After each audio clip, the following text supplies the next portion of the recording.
Ya şimdi herkes TC vatandaşı olabilir ama herkes Türk olamaz. Yani biz sonuçta hani Kürdüz. Soyumuz, kökenimiz bellidir. Ondan dolayı yanlış aslında ya.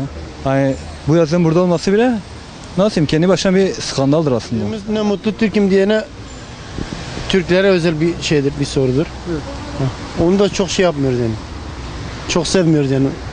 Yani Türkiye Cumhuriyeti var olduğu sürece kaldırılacağını zannetmiyorum. Yani böyle göz önünde olması pek güzel bir şey değil yani. Başka şeylere gittiğimizde pek öyle görmüyoruz direkt. Böyle meydanlarda falan. O yüzden yani.